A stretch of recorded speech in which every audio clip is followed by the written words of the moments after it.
नमस्कार दोस्तों, हमारे इस चैनल प्रेम एस्ट्रोलॉजर पे मैं एस्ट्रोलॉजर डॉक्टर प्रेम कुमार शर्मा आप सबका हार्दिक अभिनंदन करता हूं। और आज का मेरा विषय है ज्योतिष शास्त्र के अंदर लाखों योग होते हैं, मगर कुछ योगों की महत्ता बहुत ही जबरदस्त मानी गई है। मैंने आज का मेरा जो योग का विषय है, उन राजयोग का जो विषय है, जो अच्छा योग जिसको माना जाता है, जिसको सुनफा योग कहते हैं, आज मैं उसकी चर्चा करूंगा। ढेरों योग होते हैं दोस्तों, महापुरुष योगों की चर्चा हमने करी। अभी मैंने रिसेंटली बुध आदित्य योग के बारे में बताया, जो कि बड़ा कॉमन है, बहुत सारे लोगों की कुंडली में मिल जाएगा। मगर कभी कभी लोग इस भ्रांति में रहते हैं, इस वहम में रहते हैं, अरे मेरी कुंडली में तो ये बड़ा योग पड़ा हुआ है, मेरा तो जीवन में बहुत अच्छा राजयोग होगा।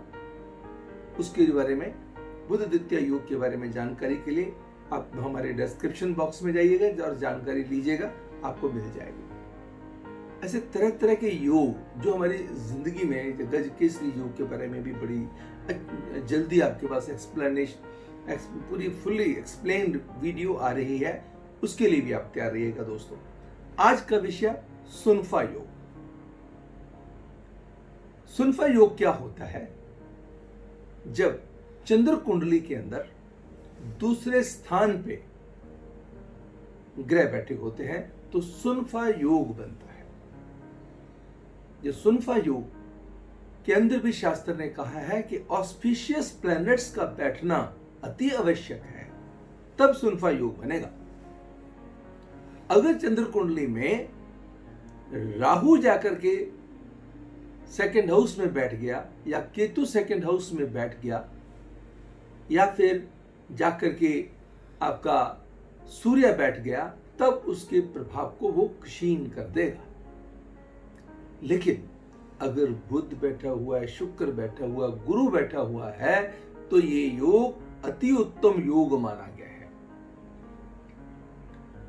अब बहुत सारे लोग ऐसे भी कहते हैं कि हमारी कुंडली में बताया गया कि ये सुनफा योग है, अगर सुनफा योग होते हुए भी मुझे तो इसका जिंदगी में आनंद नहीं मिला। अब placement of the planets really matters a lot. मान लीजिए कि जो आपने देखा कि सप्तम स्थान के अंदर बैठा हुआ था चंद्रमा, अकेला बैठा हुआ था, और उसके साथ बुध शुक्र गुरु जो है, या तीनों, या एक अकेला, या जो दूसरा तीसरा, जो तीनों बैठे हैं, दो बैठे हैं, एक बैठे हैं, तीनों में से कोई भी शुभ ग्रह में से वहां बैठे हुए हैं, तो ऐसी स्थिति में हो सकता है कि ये योग बहुत अच्छे रिजल्ट आपको ना दे पाए।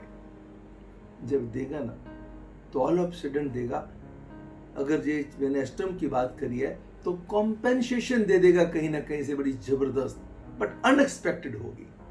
बाकी जीवन के अंदर हो सकता है कि आपको कभी बहुत अच्छे रिजल्ट ना दे पाए, लेकिन ऑल ऑफ सडन आपको बहुत अच्छी कॉम्पेंसेशन मिलने के योग हो सकते हैं। That may be through the insurance, all of sudden कोई प्रॉपर्टी किसी की मिल जाए, ऑल ऑफ सडन कोई गेनफुल स्थिति ऐसी हो जाए। ऐसा नहीं कि योग देता नहीं है, देते हैं, मगर कभी कभी बहुत अनएक्सपेक्टेड देते हैं। बट बाकी चीज डिपेंड क्या करती है कि जब भी कोई योग बनता है, अगर चंद्र कुंडली में जाकर के सेकंड हाउस में राहु बैठा हुआ, केतु बैठा हुआ, फिर उसके प्रभाव को आप सुनफा योग मान करके नहीं चलेंगे दोस्तों। ये इस प्रकार रूल है। अगर बहुत अच्छे ग्रह बैठे हो, बहुत अच्छे घर में बैठे हुए हैं, और उस कुंडली के लिए मित्र ग्रह हैं, यकीन मानिए दोस्तों, जो चाहिए भगवान उससे ज्यादा दे दें। मगर एक बात का और भी ध्यान रखना बड़ा जरूरी है, सुनफा योग बनते हुए भी अगर ग्रह अच्छे घरों के स्वामी नहीं हैं, उनकी प्लेसमेंट आपस में बहुत अच्छी नहीं है, बुध शुक्र एक साथ तो बैठे हुए हैं, चंद्रमा बैठे हैं लगन में, द्वितीय स्थान में जाकर के बुध शुक्र बैठ गए, या चंद्रमा बैठे हैं सेकंड हाउस में, बुध शुक्र जाकर के तीसरे स्थान में बैठ गए, वृश्चिक लगन की कुंडली है, तो बुध कहां पे हो गए, किस घर के मालिक हो गए, ये बड़ा सोचना जरूरी है। जब अष्टम द्वादश का संबंध बन जाएगा। किसी भी तरीके से प्लेसमेंट संबंध हो या रिलेशनशिप संबंध हो तो उस समय शायद वो अच्छे रिजल्ट ना दे पाए, कहीं ना कहीं भारी दिक्कतें भी दे दे। तो सुनफा योग का प्रभाव कहां गया? So it means there are so many things which are to be taken into the account while making any sort of the predictions. So while jumping to any sort of the decisions or the conclusions, you have to be very careful about. का मतलब जब हम पूरी गहराई तक उसको नापेंगे ना, तो हम ये देखेंगे कि जो ग्रह तो चंद्र कुंडली के बाद अच्छे वाले बैठे हुए हैं, सुनफा योग भी क्रिएट कर रहे हैं, मगर उस पर्टिकुलर लगन वाली कुंडली के साथ उनका वास्ता क्या है। दोस्तों हो सकता है जैसे मैंने बताया कि जैसे बुध शुक्र की बात मैंने वृश्चिक लगन के लिए बताई, तो वृश्चिक लगन में क्या है? बुध की प्लेसमेंट कहाँ, किस घर का स्वामी है? बुध अष्टम का स्वामी है, शुक्र सप्तमेश भी है, द्वादशेश भी है। तो इसका मतलब ये हुआ कि अष्टमेश और द्वादशेश जाके तृतीय स्थान में बैठ गए। ये तो अनवांटेड स्कैंडल्स बना देता है, अनवांटेड टेंशंस क्रिएट कर देता है। 3, 8, 12 का संबंध कभी भी अच्छा नहीं माना जाता। दो जो प्लैनेट्स बन रहे हैं, चंद्रमा सेकंड हाउस में बैठा हुआ है, बुध शुक्र तृतीय स्थान पे बैठे हुए हैं। उसके बाद क्योंकि जब चंद्र राशि से द्वितीय स्थान पे योग आएगा तब सुनफा योग क्रिएट होगा। सुनफा योग क्रिएट हुआ मगर उसका फल कहां मिला? कहीं ना कहीं बहुत नेगेटिव फल भी मिलेगा। बट यस, जब वो देगा तो बहुत आल ऑफ सडन देगा, मगर कब देगा ये विचार उसकी ग्रह दशा पे भी डिपेंड करेगा।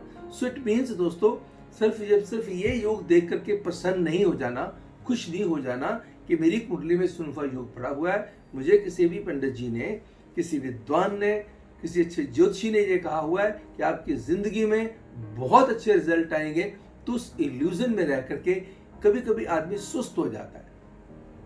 कर्म के ऊपर विश्वास भी करना दोस्तों। कर्मा थ्योरी बहुत बड़ी इंपॉर्टेंट है। भगवान कृष्ण ने कर्मा के ऊपर, इसीलिए वो एक्शन ओरिएंटेड गॉड थे कि आप जो आपको कर्म दिए गए, जो आपका कर्म है, बहुत अच्छे तरीके से सोच विचार करके करो। अब जब आपको पता है कि ये ग्रह अच्छे वाले नहीं है तो उनका ध्यान साथ में रख के चलेंगे। जब ध्यान में रख के चलेंगे तो आने वाली परेशानियों से बच जाएंगे और जो फायदा है उसकी मात्रा को बढ़ा लेंगे। तो जो फायदा उसने देना है दोस्तों, देगा अवश्य, ऐसा नहीं है कि देना नहीं है, मगर उसकी अच्छी ग्रह दशा जब आएगी। अगर ग्रह दशा अच्छी नहीं आई तो फिर कभी कभी किसी भी कितना भी उत्तम योग पड़ा हो, वो भले ही जो 5 महापुरुष योग होते हैं उनमें से योग पड़ा हो या सुनफा योग पड़ा हो, तो शायद वो उत्तम रिजल्ट ना दे पाए। तो आज की हमारी चर्चा को हम बहुत लंबा ना बढ़ाते हुए मैंने 2 चीजें बातें करी। एक तो सुनफा योग होता क्या है, जब चंद्र कुंडली से द्वितीय स्थान पे शुभ ग्रह बैठे हों तो सुनफा योग क्रिएट हो गया। सेकंड मैंने बताया कि उसका जीवन में लाभ कब मिलेगा, जब वो जिस कुंडली में ये योग सुनफा योग क्रिएट कर रहे हैं और उन कुंडली के साथ उन शुभ ग्रहों का बहुत ही गहरा और अच्छा नाता है, तो यकीनन तौर पे अच्छे रिजल्ट देंगे। मगर तीसरी बात हमने क्या कही, अगर अच्छा नाता नहीं है उस कुंडली के लिए वही शुभ ग्रह, जैसे मैंने वृश्चिक लगन की एग्जांपल दी कि अगर बुध शुक्र वहां बैठे हुए तो वही कहीं ना कहीं बहुत भारी परेशानियों का भी सामना इंसान को करना पड़ेगा। स्कैंडलस सिचुएशंस आएंगी, अनवांटेड टेंशंस आएंगी, मगर उनके लिए जब बंदा मेंटली प्रिपेयर्ड होगा दोस्तों, जो होना है ना होके जरूर रहेगा। अच्छा होना है तो अच्छा होगा, बुरा होना है तो बुरा होना है। फिर ज्योतिषी के पास जाने का क्या फायदा है? यस, फायदा है ना। क्या? अगर अच्छा होना है, अच्छे की मात्रा को बहुत अच्छा कर सकते हैं। जो बुरा होना है, कहीं कोई परेशानी आनी है, आपको जानकारी मिल गई कि भैया सुनफा योग तो बन रहा था, मगर ये सुनफा योग के साथ ये प्लैनेट, इनकी अपनी placement being the 3rd, 8th and the 12th Lord बहुत अच्छी नहीं है, तो ऐसे जीवन में कहीं ना कहीं बहुत भारी कष्ट आपको दे देगी। तो इस बात का ध्यान अवश्य रखिएगा दोस्तों। अगर ये रख के चलेंगे, इस अवेयरनेस से आप टेंशन्स की मात्रा को, because you are already aware of कि this sort of the problem can come up and you can have a good control over all this. इसका मतलब जब आपने नियंत्रण करना सीख लिया तो परेशानियां की मात्रा बहुत कम हो जाएगी। आज के इस प्रोग्राम में दोस्तों, आज के सुनफा योग के प्रोग्राम में इतना ही। कल एक नए विषय के साथ आपसे होगी फिर मुलाकात। तब तक मुझे यानी एस्ट्रोलॉजर डॉक्टर प्रेम कुमार शर्मा को दीजिएगा इजाजत। नमस्कार, गॉड ब्लेस यू।